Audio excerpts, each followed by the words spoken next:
కృష్ణానది జలాలు మాకు తాగడానికి మా సాగునీరుకు అందు రాకపోయినా ఈ దేశంలో ఎక్కడ ప్రాజెక్టులు కట్టినా బాక్రానంగల్ కావచ్చు, శ్రీశైలం కావచ్చు, నాగార్జున సాగర్ కావచ్చు, ఎస్ఆర్ఎస్పి కావచ్చు, ఈ దేశంలో ఎక్కడ ప్రాజెక్టులు కట్టినా తట్ట పని, పార పని, మట్టి పని, చెమట తీసే ప్రతి పని మా పాలమూరు బిడ్డలు చేసి దేశానికి ప్రాజెక్టులను అందించారు. ఇవాళ ఈ దేశంలో పంట పండుతుందంటే మా పాలమూరు బిడ్డల స్వేదం ఉంది, మా రక్తం ఉంది, మా కష్టం ఉంది.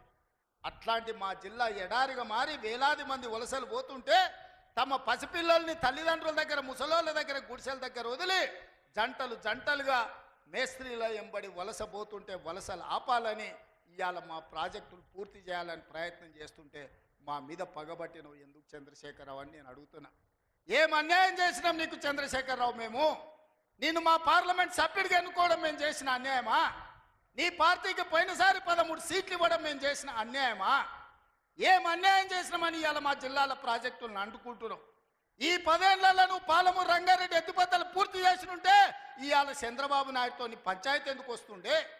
ఆనాడు నువ్వు వైఎస్ రాజశేఖర రెడ్డి ముఖ్యమంత్రి ఉన్నప్పుడు ఆనాడు పోతిరెడ్డిపాడు పక్క 4000 క్యూసెక్స్ నుంచి 40,000 క్యూసెక్లకు పెంచింది.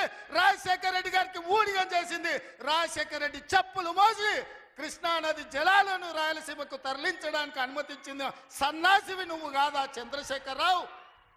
ఆనాడు నువ్వు ఊడిగం చేసి రాజశేఖర రెడ్డి పోతిరెడ్డిపాడు ద్వారా నీళ్లు తరలించకపోయాడు కృష్ణానది జలాలు.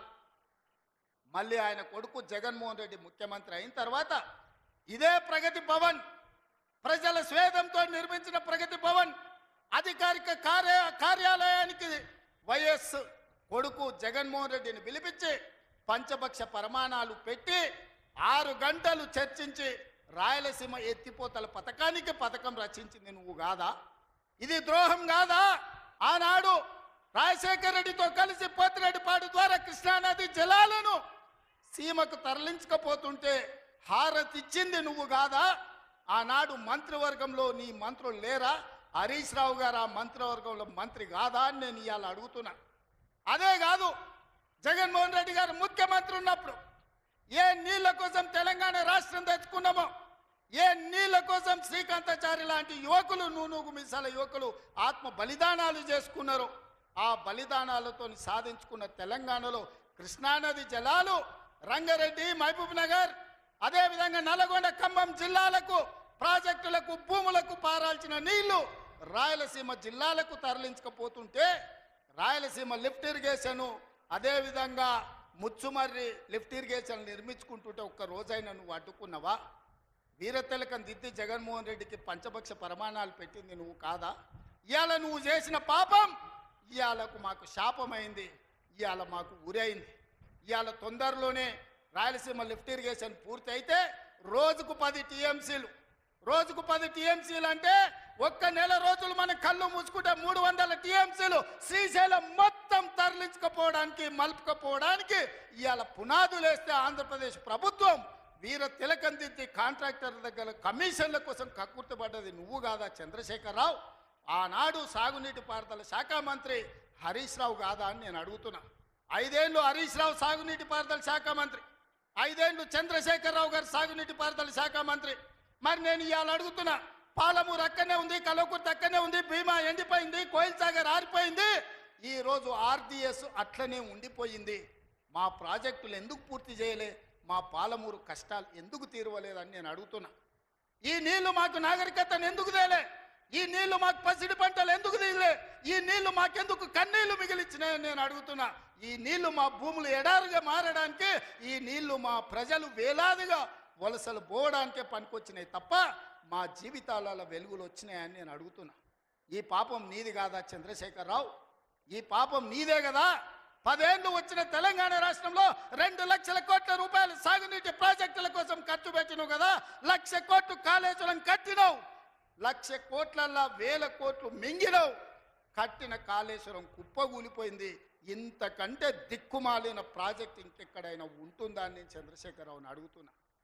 ఇవాళ మా ప్రాజెక్టులు పడావు పెట్టి మా నిధులు నీళ్ళేమో రాయలసీమ తరలించకపోయింది, నిధులేమో నువ్వు తరలించకపోయినావు, పదవులేమో నీ ఇంట్లోకి వచ్చినాయి, పాపాలేమో మాకు వచ్చినాయి.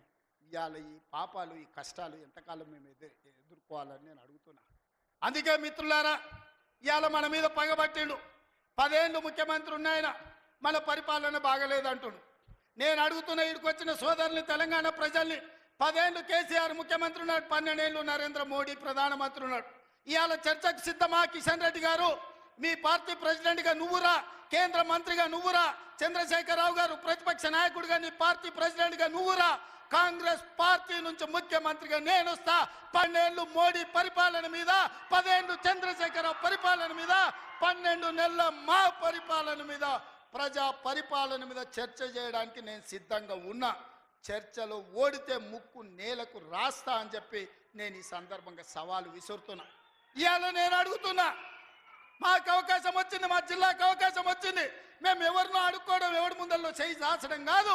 ఇవాళ మా పాలమూరు జిల్లాకే ఒక అవకాశం వచ్చింది. మా మక్తల్ నారాయణపేట కొడంగల్ ఎత్తిపోతల పథకాన్ని మేము కట్టుకోవద్దా? మా పాలమూరు రంగారెడ్డి పూర్తి చేసుకోవద్దా? మా కల్వకుర్తి పూర్తి చేసుకోవద్దా? మా బీబా పూర్తి చేసుకోవద్దా? కోయిల్ సాగర్ పూర్తి చేసుకోవద్దా? మా జూరాల పూర్తి చేసుకోవద్దా? మా తుమ్మిళ్ళ ప్రాజెక్టు పూర్తి చేసుకోవద్దా? మా ప్రాంతం అభివృద్ధి చెందొద్దా అని చంద్రశేఖరరావుని అడుగుతున్నా. ఏది తీసినా, ఏది పెట్టినా వద్దు అనే తప్ప నీ నోటి నుంచి ఒక్క మాట అయినా మంచి మాట వచ్చిందా అని నేను అడుగుతున్నా. ప్రాజెక్టులు కట్టొద్దంటివి, భూములు సేకరించొద్దంటివి, పరిశ్రమలు పెట్టొద్దంటివి. లగచర్లలో పరిశ్రమలు అంటే కలెక్టర్లను చంపడానికి చూస్తేవి. మాకు పరిశ్రమలు వద్దా? మా జిల్లాకు ప్రాజెక్టులు వద్దా? మా జిల్లాలో నీళ్లు పారొద్దా? మా పంటలు పండొద్దా? మా రైతులు బాగుపడొద్దా? మేము మంచి బట్టలు కట్టుకోవద్దా? మేము బుక్కెడు బువ్వ తినొద్దా? మేము సమాజంలో గౌరవంగా బతకొద్దా? చంద్రశేఖరరావు, నువ్వు సమాధానం చెప్పని నేను వేదిక మీద నుంచి అడుగుతున్నా. మాకు ఆత్మగౌరవం లేదా? మేము మీలాక దొరలు కాకపోవచ్చు, కానీ మేము రైతు బిడ్డలమే కదా. మేము గౌరవంగా బతకాలని కోరుకోవడం తప్ప, మా ఆడబిడ్డలు వాళ్ళ పిల్లల్ని చదివించుకోవాలనుకోవడం ఏమన్నా నేరమా? ఎందుకు అడ్డుకుంటున్నారు నువ్వు, నీ కొడుకు, నీ అల్లుడు అని నేను అడుగుతున్నా. 12 నెలలు కానీ ప్రభుత్వం అప్పుడే దిగిపోవాలంటున్నాడు. 10 ఏళ్ళలో నువ్వు చెయ్యని పనులు మేము చేసినాం కదా. ఏం బాగలేదు పాలన. ఆయన కొడితే గట్టి కొడతాడంట. ఆయన కొడితే ఎంత గట్టి కొడతాడంట అంటే ఇక అది చెప్పనలవి కాదంట. నేను అడగదలుచుకున్న మా సోదరుని, అయ్యా ఆయన గట్టి కొట్టడానికి ఫుల్లా ఆఫా? ఏంది గట్టి కొట్టడానికి? ఏం కొడతాడు ఆయన? కొడితే గిడితే ఓ ఫుల్లు ఓ ఆఫ్ గట్టి కొట్టగలడు, అంత మించి గట్టి కొట్టేది ఏందుంది? 10 ఏళ్ళు నువ్వు గట్టి కొట్టేటోని అయినుంటే, నిజంగానే నువ్వు గట్టి కొట్టాలంటే డ్రగ్స్ పార్టీలు ఫామ్ హౌస్లలో చేస్తున్న నీ కొడుకును వంగబెట్టి గట్టి కొట్టు, వానికి బుద్ధి వస్తుంది. ఢిల్లీలో లిక్కర్ దందాలు చేసి తెలంగాణ గౌరవాన్ని తీసిన నీ బిడ్డను దవడ మీద అంగబెట్టి గట్టి కొట్టు. తెలంగాణ పరువు తీసినందుకు గట్టి కొడితే వస్తుంది. కాళేశ్వరం పేరు మీద 1,00,000 కోట్లు మింగిన నీ అల్లుని దవడ మీద అంగబెట్టి కొట్టు గట్టిగా, అప్పుడు వానికి బుద్ధి వస్తుంది, సిగ్గు వస్తుంది. తెలంగాణను ముంచినందుకు గట్టి కొట్టేది ఉంటే నీ ఇంట్లో కొట్టు, వాళ్ళని దారిలో పెట్టు. కాంగ్రెస్ను గట్టి కొడతా అంటే మా కాంగ్రెస్ పార్టీ కార్యకర్తలు ఊరుకుంటారా? రా, ఎంత గట్టి కొడతావో చూద్దాం.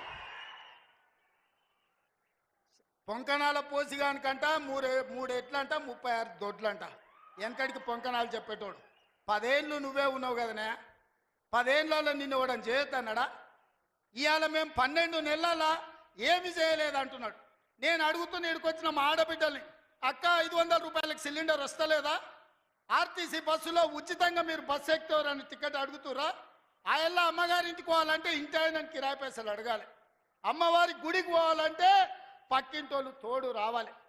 ఇవాళ 500 రూపాయల సిలిండర్, ఆడబిడ్డల కార్తీలో ఉచిత ప్రయాణం, 200 యూనిట్లు ఈరోజు ఉచితంగా కరెంటు, 25,50,000 రైతులకు 21,000 కోట్ల రూపాయల రైతు రుణమాఫీ చేసినాం.